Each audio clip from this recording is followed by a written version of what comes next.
Masih di Kompas Petang, Saudara, bersama saya Cynthia Rompas. Hingga hari ke-14, bencana sebuah masjid dan pondok pesantren Darul Muklisin Aceh Tamiang masih terkepung tumpukan kayu akibat banjir bandang. Masjid dan pesantren milik pondok pesantren terbesar di Aceh Tamiang kini porak-poranda terkepung tumpukan kayu gelondongan saat banjir dahsyat menerjang.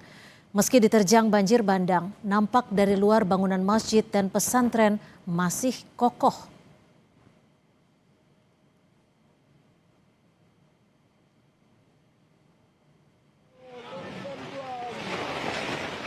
Kementerian Kehutanan mengidentifikasi 12 subjek hukum yang terindikasi melakukan pembalakan di daerah aliran sungai di Tapanuli Utara dan Tapanuli Selatan. 4 diantaranya telah disegel usai menemukan dugaan kerusakan lingkungan akibat aktivitas pembukaan lahan ilegal. Kemenhub pun segera mengambil langkah hukum. Kegiatan ilegal di wilayah hulu ini diyakini terkait dengan eskalasi banjir bandang di daerah hilir. Penyegelan dilakukan di 2 titik, di konsensus usaha korporasi PT TPL dan di lokasi pemegang hak atas tanah atas nama JAM, AR, dan DP. Selanjutnya, ke-12 subyek hukum tersebut akan dimintai keterangan oleh Kemenhub pada Selasa 9 Desember 2025 besok.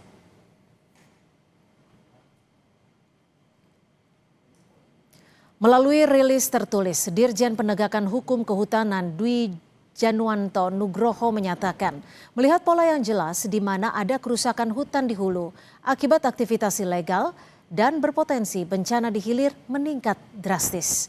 Aktivitas di PHAT yang seharusnya legal juga terindikasi disalahgunakan menjadi kedok untuk pembalakan liar yang merambah ke kawasan hutan negara di sekitarnya.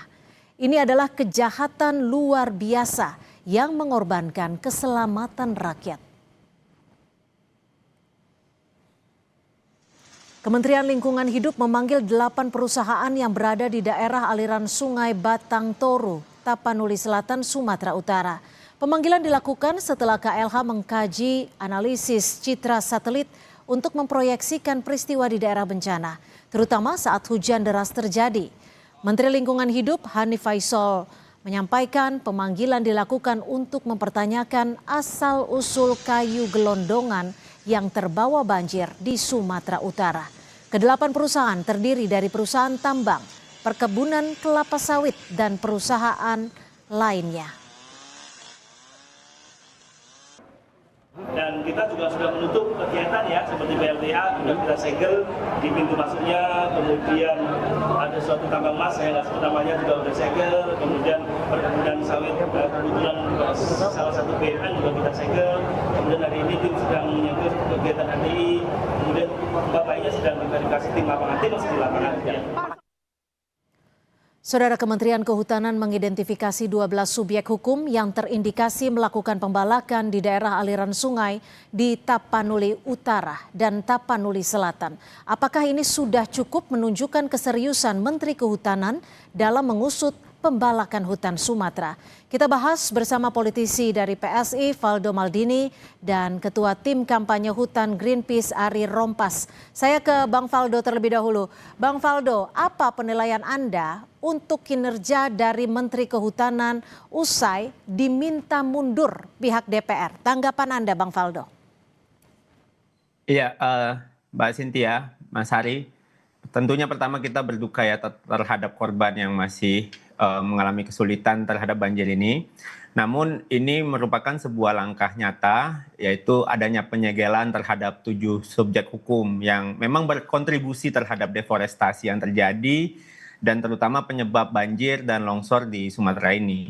Artinya Mbak Cynthia, yang pertama tidak ada kompromi bahwa siapapun pelaku perusakan hutan, korporasi maupun individu akan ditindak. Itu yang pertama. Yang kedua, memang dari 4 subjek hukum yang sebelumnya telah disegel, kini ada 3 lagi tambahan, total jadi 7. Dan penyegelan ini memang dilakukan di konsesi-konsesi dan lahan hak atas tanah atau PHAT tadi yang disampaikan di beberapa kabupaten termasuk di kawasan Batang Toru. Nah, ke depan tentunya mereka akan terbukti jika mereka melanggar akan dijerat dengan UU Kehutanan tentunya, bisa pidana, bahkan sampai pencabutan izin. Ini memberikan sinyal yang kuat kami kira bahwa pelanggaran terhadap lingkungan tidak bisa dianggap enteng lagi. Tentunya ke depan ini akan menjadi langkah yang cukup strategis untuk pelestarian lingkungan kita ke depan. Oke. Namun tentunya pembentukan Gakum, tim gabungan bersama Polri untuk menginvestigasi kayu-kayu yang pada Jumat lalu juga sudah disampaikan, itu merupakan koordinasi antar lembaga juga ketat. Jadi pelanggaran besar dan terstruktur ini sulit lolos. Jadi kami melihat dua hal. Pertama, di masa lalu mungkin bisa menganggap ini hal mudah, tapi ini ke depan tidak akan mudah lagi. Kami kira mohon terus dipantau bersama DPR juga, bersama Greenpeace, LSM, tentunya masyarakat juga, kita sama-sama menjaga hutan-hutan kita. Oke, kami tangkap Bang Faldo. Kita ke Bung Ari. Bung Ari, kalau disebutkan tadi oke lah akan dipanggil terkait 7 pelaku ataupun subjek hukum dan juga dilakukan penyegelan. Menurut Anda apakah penyegelan ini cukup untuk mengatasi ataupun menanggapi apa yang terjadi saat ini? Apakah ada fungsi pengawasan yang sebenarnya terbengkalai dari Kementerian Kehutanan, dalam hal ini Menteri Kehutanan? Ya, saya kira kerja pemerintah jangan jadi tukang segel sebenarnya. Karena seharusnya ini ada akumulasi kegagalan pemerintah untuk melakukan penegakan hukum. Dan juga untuk mengevaluasi model-model perizinan yang memang itu miskin sekali environmental ethics dalam proses pemberian izin. Jadi situasi hari ini bencana banjir hari ini itu adalah akumulasi aktivitas manusia dan memang di mana pemerintah itu bertanggung jawab memberikan izin-izin untuk investasi ini yang skala luas. Nah, sehingga kemudian ketika banjir terjadi mengakibatkan nyawa manusia yang tinggal di sana yang hampir 1000-an saat ini itu kemudian melayang dengan sia-sia karena memang tidak ada penanganan yang baik.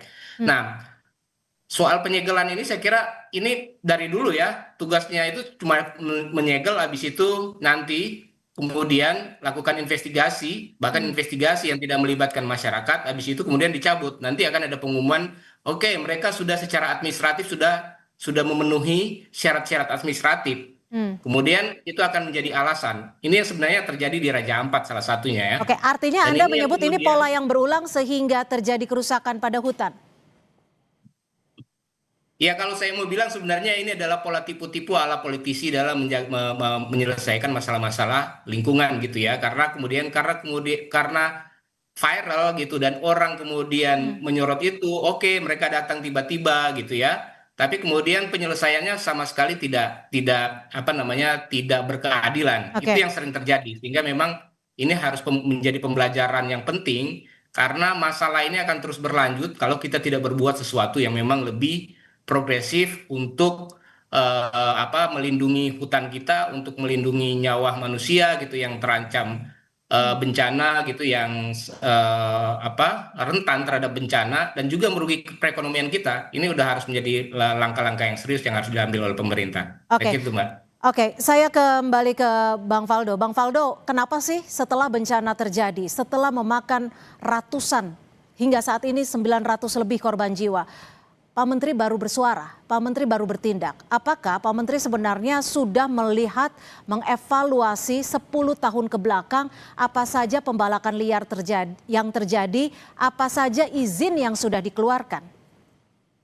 Ya, Pak Menteri di DPR sudah berjanji kan Mbak Cynthia bahwa penegakan hukum akan terus dilakukan tanpa pandang bulu, bukan alasan untuk kompromi juga.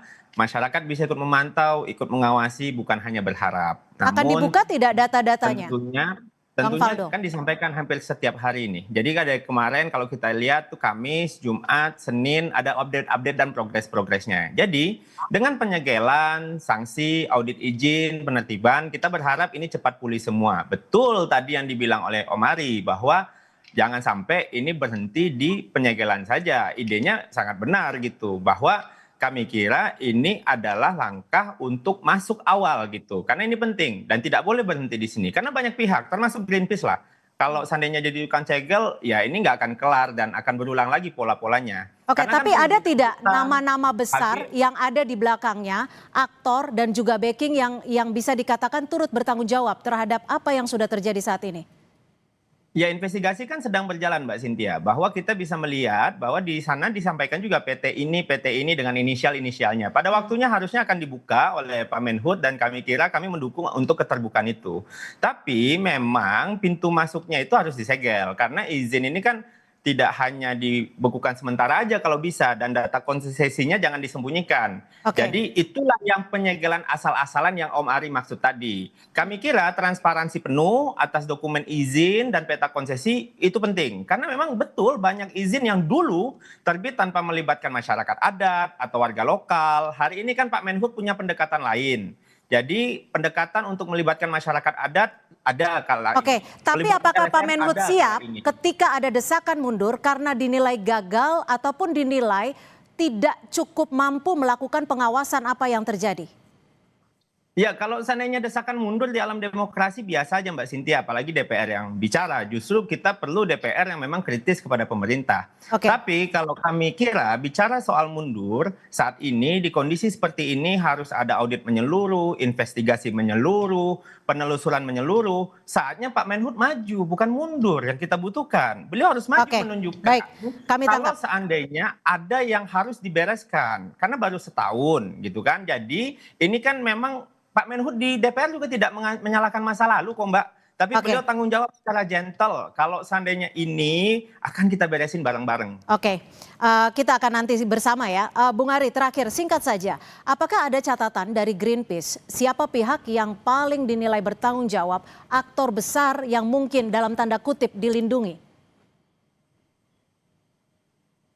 Ya, jadi kalau kami melihat di Sumatera itu, yang 3 wilayah itu, Sumatera Barat, Sumatera Utara, dan Aceh, itu ada hampir 1.300-an izin-izin yang memang berkontribusi terhadap deforestasi. Nah, memang ada beberapa, tentu ya, kita ketahui ada beberapa nama-nama yang memang terhubung gitu ya. Dan misalnya salah satunya TPL gitu, itu punya Sukanto Tanoto, dan itu memang sudah lama sekali, dan dia menjadi konglomerat yang kemudian mengakumulasi apa namanya eh, dia mengakumulasi investasi Ya. yang sudah lama di sana gitu. Yang kemudian kedua gitu ya, di situ juga ada apa namanya perusahaan-perusahaan besar, termasuk yang punya Pak Prabowo yang di Ya. Aceh ya. Nah, ini coba menjadi tantangan bagi Kementerian Kehutanan gitu ya. Baik. Apakah kemudian dia berani gitu Baik. mencabut jika terjadi evaluasi-evaluasi Hmm. bahwa salah satu perusahaan Prabowo di Aceh itu juga berkontribusi terhadap banjir. Nah, ini menjadi tantangan bagi apa ya Menteri Kehutanan Pak Juli untuk bisa menunjukkan bahwa dia betul-betul Oke. menjalankan fungsinya Gimana gitu, Bang dan Faldo? berani menindak siapapun gitu. Silakan Sedikit, Bang Mbak. Faldo, jika disebut ada nama Pak Prabowo di sini. Iya, jadi ini perlu kami luruskan bahwa memang konsesi yang Pak Prabowo miliki yang 90.000 hektar itu sudah diberikan ke negara untuk konservasi gajah. Dan Satgas PKH itu sudah menyita 4 juta sawit ilegal, 66.000 hektar, 60 kali luas DKI Jakarta. Kami kira itu perlu kita luruskan. Di saat seperti ini kami kira lebih baik kita sama-sama memastikan penegakan hukum berjalan, tidak memprovokasi, mudah-mudahan ini cepat kelar, penegakan hukum harga mati. Kita dukung Kementerian Kehutanan bekerja dengan benar. Oke, baik. Karena di sini Ya. bukan masalah soal meluruskan, tapi langkah konkret apa yang bisa dilakukan pemerintah agar peristiwa ini tidak kembali terjadi. Terima kasih Bang Faldo, Bung Ari, terima kasih sudah memberikan perspektif di Kompas Petang sore hari ini.